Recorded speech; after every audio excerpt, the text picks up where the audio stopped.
Oklahoma's first Thursday night game since 2013 ended in a 34-24 win over Iowa State. Reagan, OU is now 6-0 in Big 12 play. You know, I don't know how it's happened. You come into this game without your top two running backs, right, a mix of wide receivers, and somehow you're 6-0 heading into Baylor week next week. But the big story tonight was Dimitri Flowers, a guy who comes into this game as a fullback, doesn't get many touches, but the last few weeks has had multiple receiving touchdowns, fades, over the middle.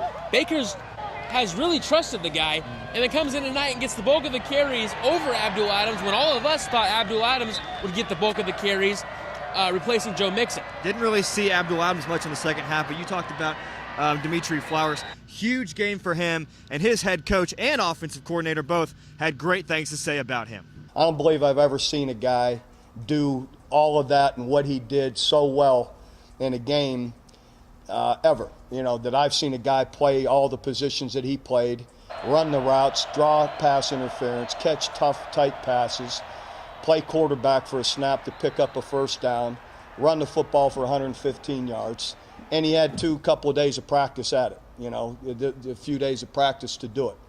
So it tells you what kind of an exceptional athlete and person and guy that he is, to be that smart to handle it all as well. He's continued to work hard. He practiced really well last several weeks. We wanted to play him a little bit, and it didn't happen, and he just really kind of asserted himself in practice, and then obviously made some big plays for us tonight. It wasn't all Dimitri Flowers, though. Baker Mayfield had another big night, over 300 yards, 4 touchdowns. Huge night for him. Obviously, over 100 of those yards going to his best friend lately, D.D. Westbrook, who has just turned into a monster. Those two have become a dynamic duo. He kicked off November just how he finished October. Oh, exactly. But who do you think stood out tonight? You know, to me, it was two guys in the receiving, and that was Geno Lewis and Jeffrey Mead.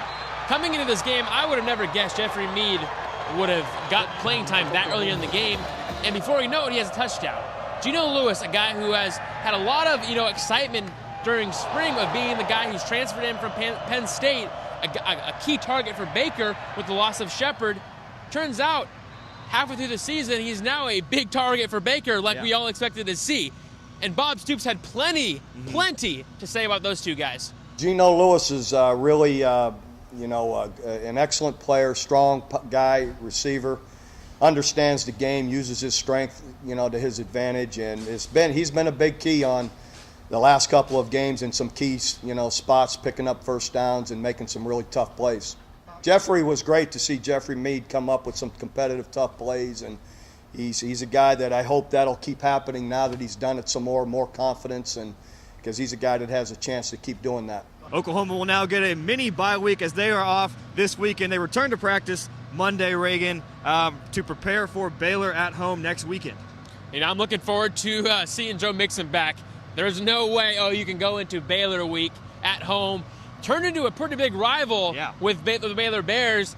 Getting Joe Mixon back will be huge for the Sooners, but I think you still, maybe add Dimitri Flowers into that game plan a little more than they have in previous games. Yeah.